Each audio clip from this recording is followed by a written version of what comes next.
MSS news मध्ये आपले मनपूर्वक स्वागत। आता पाहूया आजच्या काही ठळक घडामोडी। अशाच नवनवीन घडामोडी पाहण्याकरिता आपल्या MSS न्यूजला लाईक करा, सबस्क्राइब करा, तसेच अनेकांना ग्रुपमध्ये फॉरवर्ड करा व बेल आयकॉन प्रेस करून सदस्य सुनील मुथा यांच्यावरील खोटे गुन्हे मागे घ्या, अन्यथा गाव बंदचा इशारा। श्रीरामपूर मर्चंट्स असोसिएशनचे जिल्हा पोलीस अधीक्षकांना निवेदन।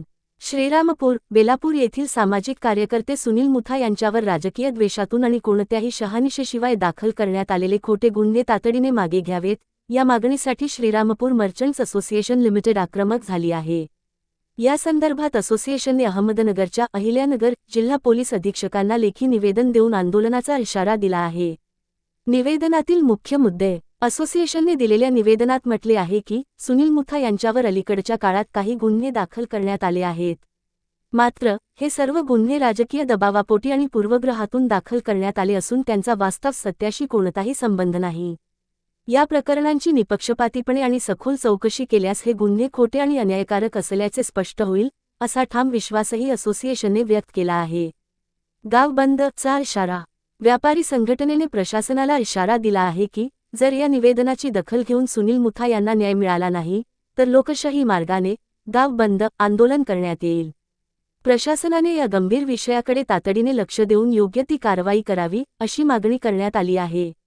शिष्टमंडळाची उपस्थिती। या निवेदनावर श्रीरामपूर मर्चंट्स असोसिएशनचे अध्यक्ष श्री राहुल रमेश कोठारी, उपाध्यक्ष श्री अनिल दौलतराव लुल्ला, ऑनररी सेक्रेटरी श्री संजय शोभाचंद कासलीवाल आणि जॉइंट सेक्रेटरी श्री नंदकुमार पूनमचंद कोठारी यांच्या स्वाक्षऱ्या आहेत। या निवेदनाच्या प्रती मुख्यमंत्री, उपमुख्यमंत्री, पोलीस महासंचालक आणि पोलीस महानिरीक्षक नाशिक क्षेत्र यांनाही माहितीसाठी पाठवण्यात आल्या आहेत। या प्रकरणामुळे आता बेलापूर आणि श्रीरामपूर परिसरात राजकीय वातावरण तापण्याची शक्यता निर्माण झाली आहे। MSS news Ijaz Sayyed, Shrirampur.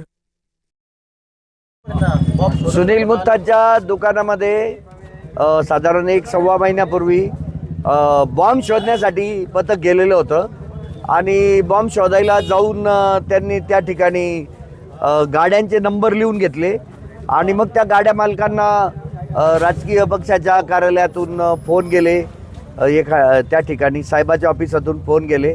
PA लोक बोलले तुम्ही मुथांच्या विरोधात गुन्हा दाखल करा म्हणून। एक गुन्हे फिर्यादी देणारा सापडला, त्याच्यावर दबाव आणला आणि पहिला गुन्हा दाखल झाला आणि आत्ता परत एक गुन्ह्याची फिर्याद या ठिकाणी दाखल करून त्यांच्यावर गुन्हा दाखल झालेला आहे या ठिकाणी।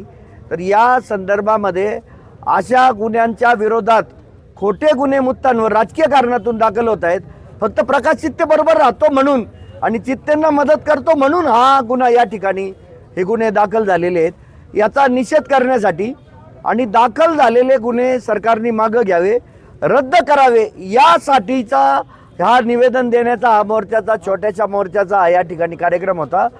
सर्व राजकीय पक्षांचे प्रतिनिधी, सर्व धर्मांचे प्रतिनिधी, सर्व जातींचे प्रतिनिधी या ठिकाणी मोठ्या संख्येने उपस्थित राहिले आणि त्यांनी एकमुखाने या ठिकाणी मागणी केलेली आहे की सुनील मुथांवर जे गुन्हे दाखल झाले ते त्वरित मागे घेण्यात यावे, राजकीय सुडातून या ठिकाणी गुन्हे दाखल करण्यात येऊ नये, अशी मागणी या मोर्चाद्वारे करण्यात आली। या ठिकाणी प्रशासनाने आपल्या या निवेदनाची दखल घेतली नाही, भावनांची दखल घेतली नाही, पुढील आंदोलनाची दिशा काय असणार आहे? नाही, आता त्यांना सांगितलंय ना आम्ही यापेक्षा जास्त उग्र आंदोलन करू म्हणून।